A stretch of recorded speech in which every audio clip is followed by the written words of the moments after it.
Use the dot on. Uses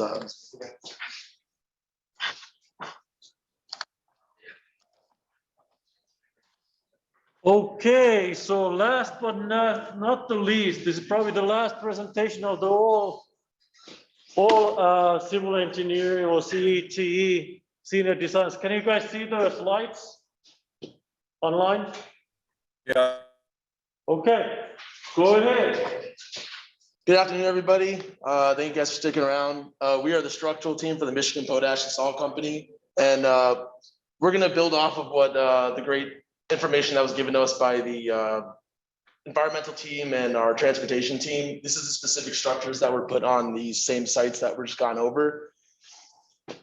Starting out, my name is David Goldfarb. I'm the project manager for this structural team. I'm Mason Dyke, not the project manager. I'm Celia Ginty.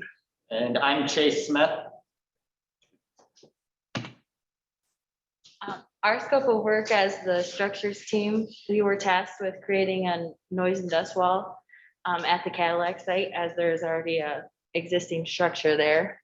At Rosebush and Clare, we need to design transload and storage structures, and just the transload structure at Baldwin, and also a cost estimate for all 4 of these sites. So starting off with Cadillac, which is the only site that, as previously stated, only site that has existing structures, and these are the proposed additions you want to add to it. Just starting out in our research, we saw that, as we're in other examples of potash mines, there were issues that arose from dust and being spread around. So this just reiterates the point of the need to have something done about dust being circulated around the site from prevailing winds. So after our site visit, we realized that the site, the scene of where most of the issues are going to happen with the moving of dust and the sound is at the transload elevator. This is where it's dispensed in the CSX trains, and this is the main focus we looked at of where to attack when it comes to our dust issue. So this is a rendering of the Cadillac site with the proposed. Let's really get that dot. What's down the bottom? I don't know how to do that. So right here is the wind fence. The existing structures right in the middle has been outlined by the rest of the other groups. Where it says wind fence and dust wall on either side of those existing structures is where we are proposing to put those, and they'll be further explained. Starting out, this is a CAD model of our dust wall. It is comprised of 8x10 pieces of pole barn steel on 6-inch by 6-inch wood posts. This is similar steel than what's on the existing Cadillac structures. It's has some kind of galvanized coating that we assume you guys are more information about where that came from, but it is the same type of coating that would protect it from the salt that's being dispensed in any other seasonal issues. This simpler design has wind reduction capability, and it is a cheaper, really easy to put together. There's a cross section we're about to look at on the way that it's built on the side, but it has the ability to stop sound and the ability to just block all dust coming in. This is that cross section of it. Those corrugated pieces of steel just overlapping each other with a weather membrane at the bottom for drainage, and with just on a wood post and footing with cross beams, 2x6s. So the construction of it's rather simple. Moving into our wind fence. So we have a proposed wind fence that's going to slow down the wind coming into that dust wall for the prevailing wind coming from the west. The design we're proposing is a knitted polyethylene material. It comes in sheets of 10 feet tall and 120 feet along the length. The posts, we have 20-foot posts, which is going to have 2 sheets of 10-foot knitting. It's going to go all the way across. The wind fence has a really good availability to slow down wind as opposed to blocking it, which we'll get into. Another good thing about it is that it has UV light resistance rating, which makes it good in the summer. It won't really corrode as easily. And this 1070 screen that we're proposing is able to stop up to 60% of wind. If you're asking yourself why 60%, upon further research, 60% is actually the optimal target. With anything more than 60% of wind reduction, you end up having a backdraft creating. So in this picture, you see the top model is just a straight partition, no holes in it. It creates a backdraft that will actually make the issue worse and just circulate in the beginning and on the prevailing side of the partition. The bottom is a good representation of what we hope our wind fence to be. 60% is a perfect dissipation, and it won't circulate and it won't make the issue worse. It just slows it down. So anything that's residual hits the dust wall. So that's kind of the point of that wind fence. Wind power works directly on wind speed. So, you change a little bit of wind speed, you're drastically affecting the reduction on wind power. So it works in a very hands-on situation. This is just a quick CAD model that's going over the breakdown of what the wind fence would look like. That 1070 screen stretched between those 20-foot posts, 20-foot tributary width. And next we're gonna go into the cross section of that wind fence and how we're planning on bracing it. So this is the picture you see on the left-hand corner is left-hand side is what a lot of it what's going to look like, that double stack 10-foot with those 20-foot posts. What we proposed was to have a guy cable attachment on a pole clamp, and it would hold back the tension because that's the prevailing winds coming from the west. So that would provide, with that addition, we calculated the horizontal force for each tributary width of 20 feet on each post to be 332 pounds. When I originally designed it, this guy cable was a pretty standard addition to a lot of these wind fence installations. We'll go over it later, but just for background now, it's we know this now, it's a bit more conservatively designed than it probably should be. It's a little unnecessary for the type of loads it's going to be taking on, but initially in a lot of these wind fence designs, that's a very, very common thing to have for to be over constrained. This is just a quick schematic of what our wind fence foundation, the guy cable foundation will look like. The foundation's a little bigger than it should be, but it has a 4,000 PSI capacity, which is what, it's not going anywhere. And that's kind of the point of what we want. That's supposed to be its backbone, make sure that, because the wind's coming from the west to the east, supposed to block that. And that's the way that we were planning on anchoring that wind fence down with 20-foot posts. All right, so this is Mason Dyke again. So I'm going to be going over the Rosebush transload and storage plan. So you can see here, outline, we're going to be talking about, I'm going to talk about the storage structure or the transload structure and then how that works, and then the storage structures and how they work, and then the whole elevator conveyor system in general. So off to the, in the center of the screen is like what I'm considering the south storage structure. And then off to the upper right-hand side of the screen is, I call that the north storage structure. And then the transload structure is the taller structure in the middle with the two doors that the trains and trucks go through. And then it should be noted that the location of these buildings actually changed a little bit in the later stages of the design to accommodate a rail turnout. So essentially what this means is the transload structure, the center structure, is going to be shifted north about like 80 feet. And the north and south storage structures are kind of be mirrored and switched. But this will make like no difference on the pricing or anything like that. It's just like kind of a last minute change that we didn't have a chance to incorporate into the design, but is just minor. So the transload structure is going to be 80-foot long, 50-foot wide, and 40-foot tall. There's going to be floor grates that the trucks can drive over, that they'll dump the potash onto, and it'll fall through, and then be underground conveyor can convey it over to where the elevator will be. And we'll go over this, will be a little bit more clear with some future visuals. There's going to be two service doors to get in and out for locking it and whatnot. And then there's going to be 4 rolling overhead doors for the trains and trucks to go through. So just to give you a little bit more clear on how the transload operations will work, the trucks will drive in from the south, which is off to the left-hand side of the screen, and they'll dump, the building's really tall so that they can actually dump the potash on the floor, and it'll be dumped on the floor above these grates. Now it'll fall through those grates onto an underground conveyor where going up to the elevator, I should say up horizontally over to the elevator.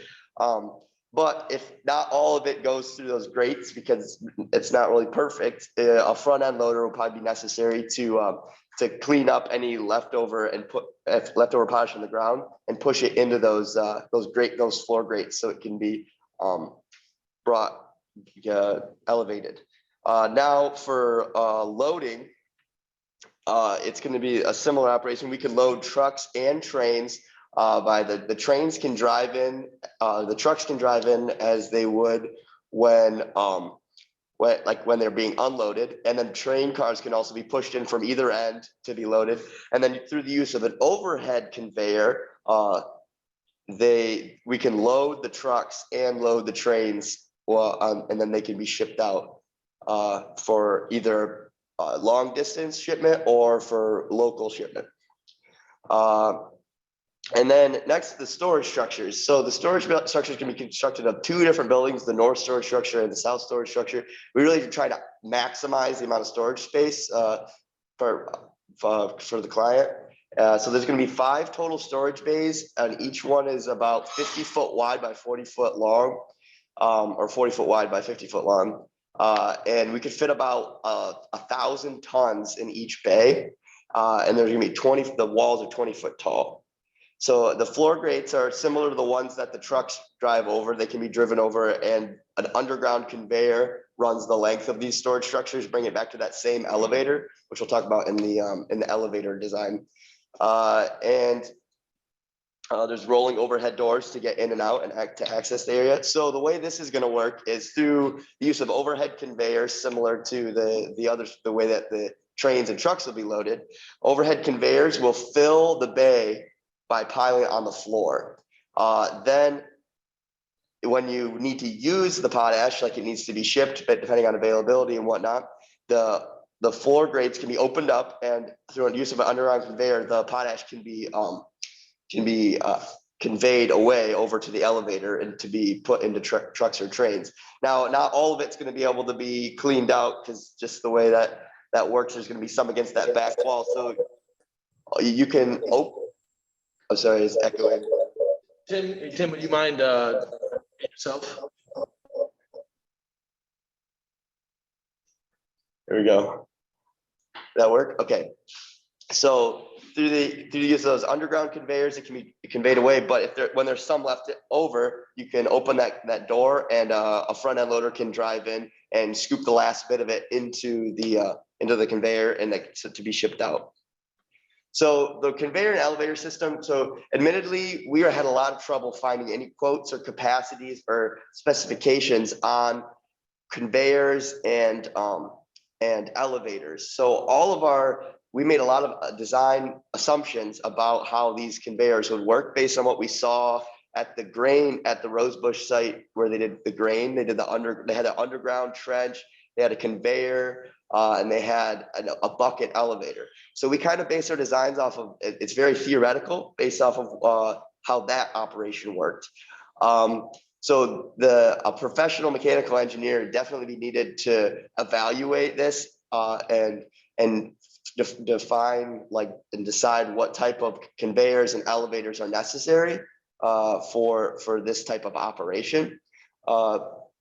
We simply just designed a structure that could fit this theoretical conveyor design. So the way it works, if it's not clear here, is that the potash will fall through the grates in the floor like it did when the trucks dump it, or inside the storage bays, and follow the red along those conveyors to the bottom of the elevator. And then the elevator, a bucket elevator, just one would be necessary on site where the green is here, that would elevate it either to be stored or to be loaded into trucks or trains.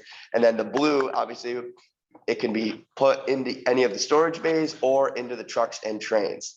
So that is how Rosebush will work. Next is Clarenbaldwin with Chase. Okay, so as stated, my name is Chase, and we'll be looking at the Clarenbaldwin Transload site plans. So our first site, so Clarenbaldwin are both going to have very similar designs for their structure, as they both have plenty of space to fit whatever is the structures, and the roads were adjusted to fit the structure as needed. But our first option is no storage. This will be a 75-foot wide, 80-foot long, and 40-foot tall structure. This building is wider to allow for the conveyor belt to run from underneath the trucks to over the trains. And this will just make use of one paddle conveyor belt. And then the large space between the truck and the train bay can be used as office space or bathroom space as required. This is how the potash will be moved. In this structure, it'll run on a conveyor belt from the trucks and then run to over the top of the trains using a conveyor belt. Our second site plan option has a small storage facility.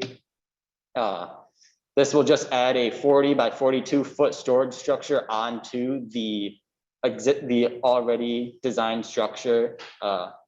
This will be able to hold 450 tons of potash, but this design will now make use of a bucket conveyor and overhead and under conveyor belts similar to the Rosebush design for their storage and stuff. And then this is a image of how that operation would work. And then we're going to go into the structural analysis of the different pieces. All right, so the first thing to talk about structural analysis is we chose masonry for the material. We talked with so masonry in general is much more durable than some of the other options. It has the longevity; it will last a long time, and it's easy to design with compared to like concrete walls and timber walls.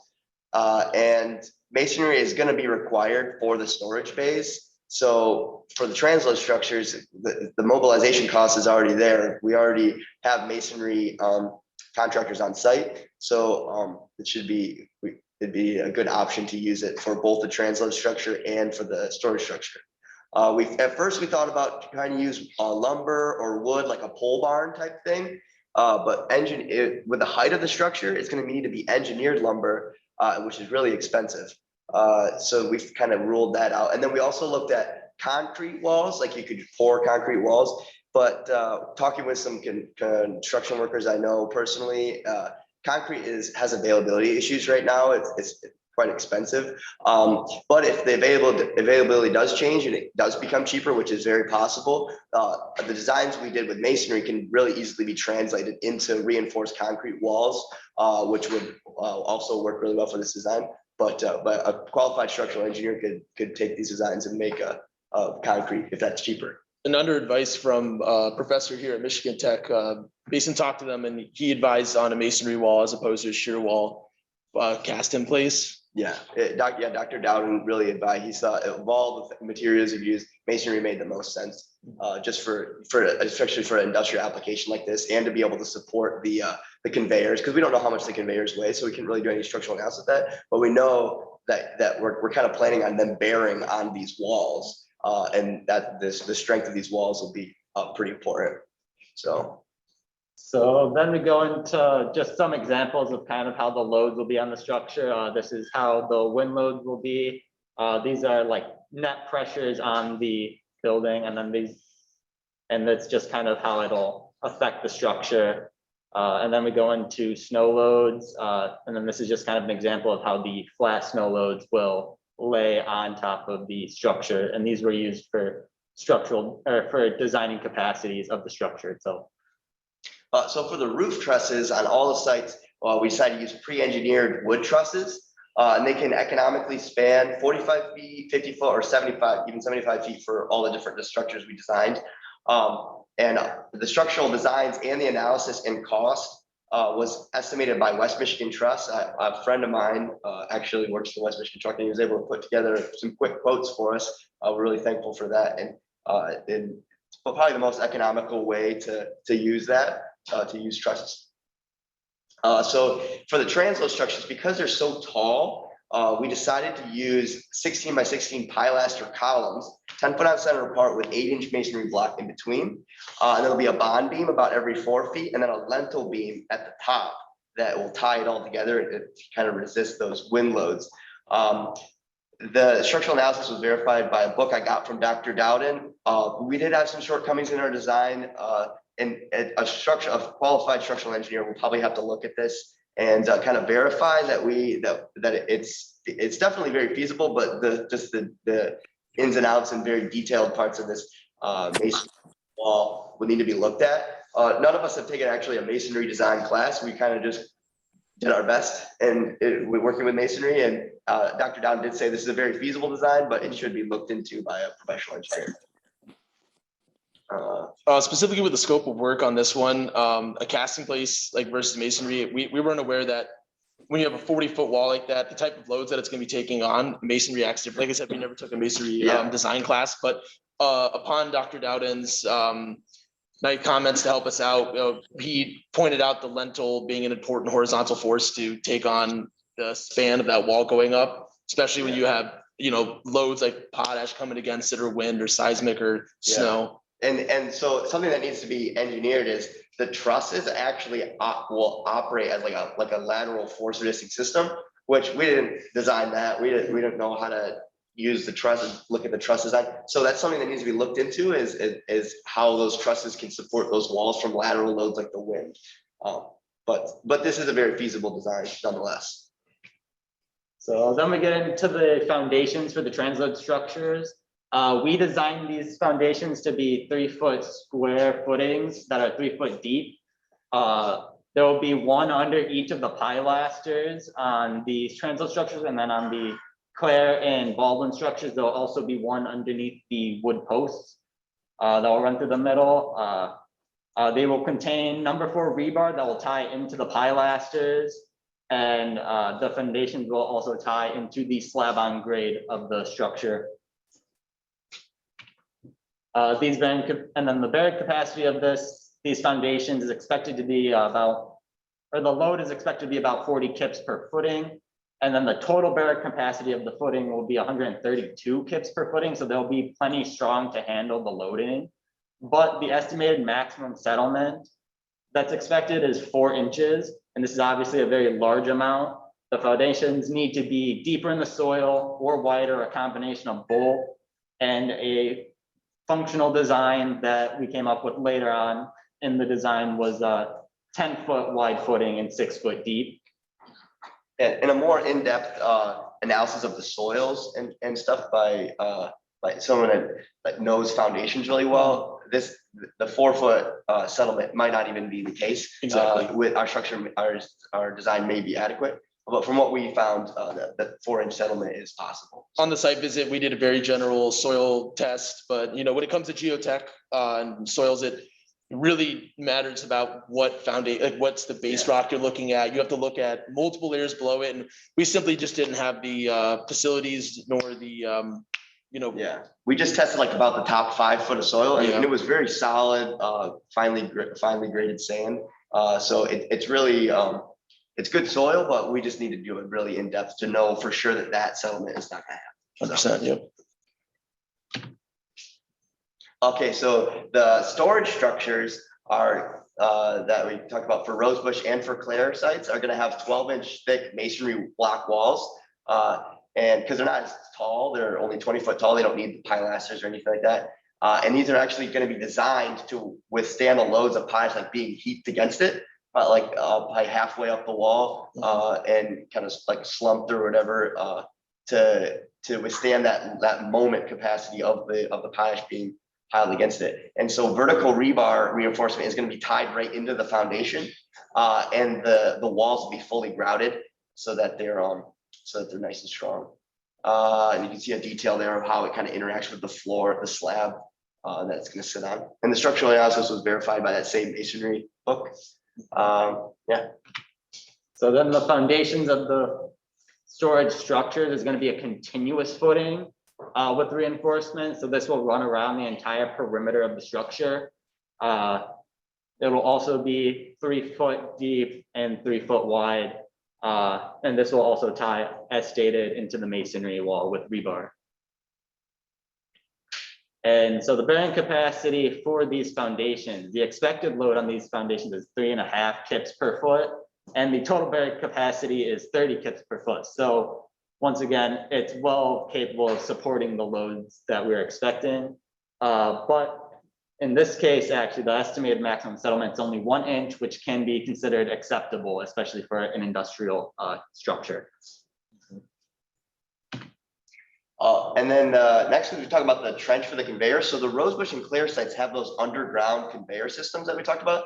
And we don't know exactly what the capacity of the conveyor is and stuff like that we talked about earlier, but we just designed a trench similar to the size of the grain silo system on the other side of the track at Rosebush. So we made it 4 foot deep and 5 foot wide to accommodate the conveyor and being able to walk alongside of it.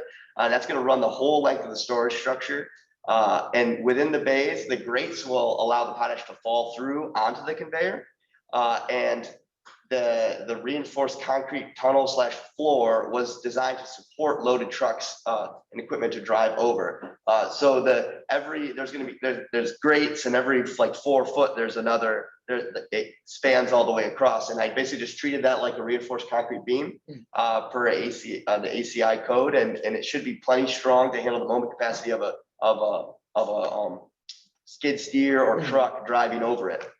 And so it should be plenty strong. This design was revised by Mason. We originally had it as a continuous grading system, but he figured out that along the road there that we had to reinforce that. So that was a design change that we made that reflected some of the comments by you guys. For a number of reasons. Yeah, we could have had it. We at first we just kind of assumed we have a single grate just running the whole length, but that's not as near as strong. And also you can't really buy grates that not the availability of like a 2 foot by 3 foot grate that just fits into a slot on the ground. That was way more available than trying to find source out like a really long grate that would cover the whole thing. So I think this design works quite a bit better. It's a little bit more cleaning out necessary by the skid steer, but I think this is much more feasible design and much stronger. All right, now we'll move into some of the cost estimates for these. Just at a quick glance, we know that Cadillac is significantly cheaper than the rest of the site. This due to the fact that we don't have to create a whole new structure for it, as there's the existing structure. All of these cost estimates were done using RS means. For the Cadillac site, David did mention that there is a little bit of conservatively designed foundations there, so potential cost savings could come from that if redesigning the foundations. We know that, or we can see that Rosebush is significantly higher than the rest of the sites, this due to the very large storage structure on the property.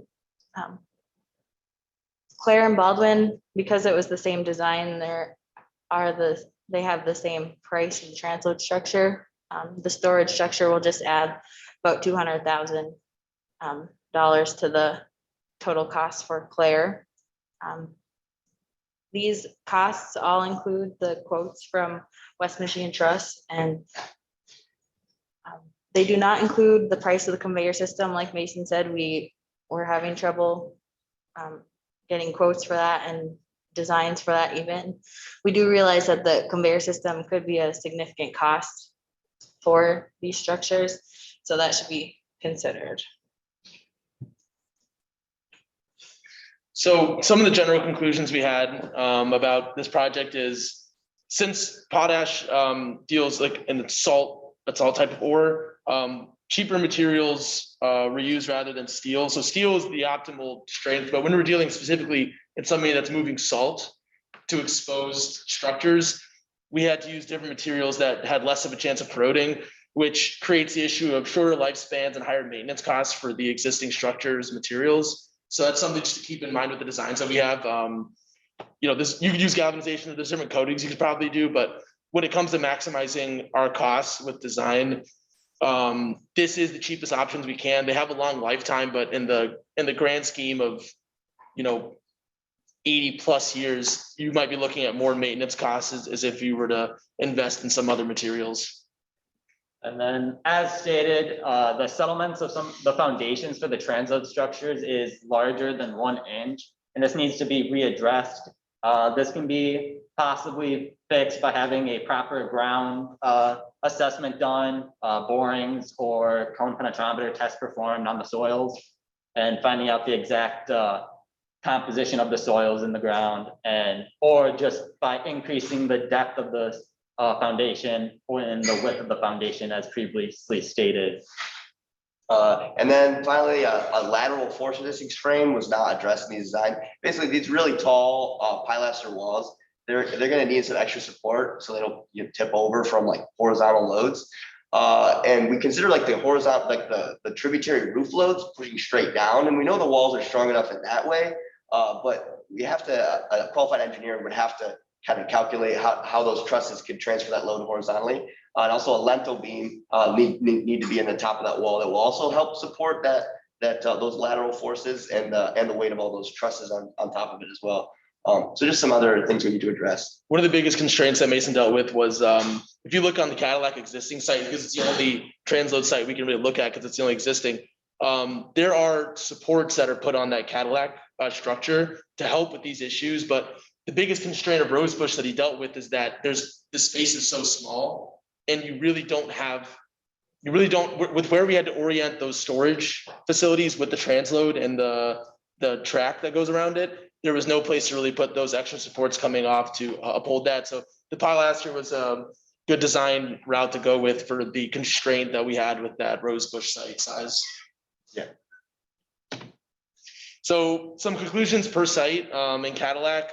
As I stated before, the wind fence foundation with the guy cable inclusion is very conservatively designed. I designed it that way because we designed it that way because we wanted to design it more than a standard post would, like you'd say a light post or something in a parking lot, something that would have regular footing putting in it. This is going to take on special loads like 332 pounds per post. And we're expecting, well, we looked at wind charts for that area, and it's not the highest in Michigan, but there is a lot of open land, and ATS website, ATC hazards put it about 80 miles per hour as the maximum wind load that's going to take on. So, we just over designed it to be able to handle everything that would come to it. And like, the guy cable potentially provides, it's very expensive also to grout those footings, we put those footings down, all of those stay insulators coming out of it. It's pretty expensive to do that for every post. So that's a potential cost cut you can make for Cadillac. And then for Clarenbaldwin, we did conclude that wood column design loads may need to be addressed further. Bearing capacity of the columns will need to be addressed. And then on-site storage of potash at Clare is optional and could actually be built at a later time. It does not have to be built at the same time as the storage structure or the transload structure is. And then Rosebush, just again, that conveyor system, large part of it that we weren't able to work on. We consider. And again, just reiterating the costs for each site, we see that Cadillac is by far the cheapest and Rosebush is quite a bit more expensive than that. From a structural perspective, we would say that Cadillac is the best option moving forward, just because it does have the existing structure already. So it is the cheapest. It is the easiest to develop. There won't be any major earth moving costs or anything for construction. And it is able to be operated during the renovations. And we understand the other groups, transportation and project management, environmental, went with Clarenbaldwin. They went with other options. This is strictly, just to reiterate, coming from a structural standpoint. This is the most effective from what we saw, just from structures. Like it has existing, it's the cheapest. Putting in a wind fence and a dust wall would alleviate some of the issues and the dust, even at the dust and sound. It would just naturally alleviate all the issues that site was posed for. So that's primary reason for going with that as opposed to the other considerations that our other groups investigated. Yeah. So the next steps would be to bring these designs to a qualified mechanical engineer, design that conveyor and elevator system that would actually work. That's not just theoretical design. And Then you're also gonna wanna obviously bring these designs to a structural engineer, and they could verify and possibly fix any issues in these designs, which can include the foundation bearing capacities, the foundation settlements, the capacities of the pilasters and the masonry walls, and the conveyor tunnel size and strength. Lastly, to bid the project, the construction company probably get someone with a lot more resources. A lot of companies have past projects where a lot of our quotes were coming from a lot of different sources and getting the best we can to be as specific through RS means. And having companies with prior experience, prior knowledge on how to put these together would probably be better to bid out a project more precisely than this. And summing that all up, is there any questions? Okay, I know we are a little bit out of time, over time already, but let's get first questions for the structural team from the online folks, and then if there are any final questions for all the groups together, that can be as well. Any questions for the structural team?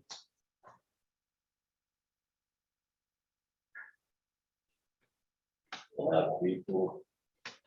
everybody's gone. They left. I think we still have most people. I'm sick of us. They're away.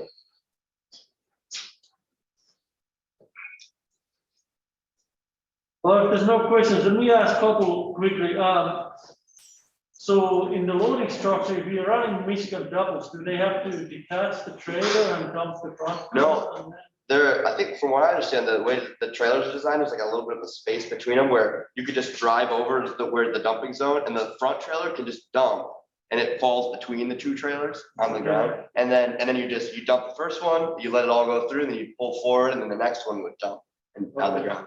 The grades would be good enough that it would all go and there wouldn't be any on the floor. Yeah, only be a little bit, but nothing that you can't just drive through. And the second question, I think I've asked this before, but what was the reason to separate the storage building at the Clare instead of building it together with the? You mean Rosebush? No, so the reason that they're separated is just to try to separate the foundations a bit, because if foundations, if they get too close, then they interfere with each other, and then you have lowering capacities, and then you would either have to change the foundation type at for the storage structure or for the transload structure to be a continuous footing for that section, or and then obviously you get a lot of weird loading with just a section of a wall being covered in potash. To make it simpler on ourselves, we separated them just so we can do the math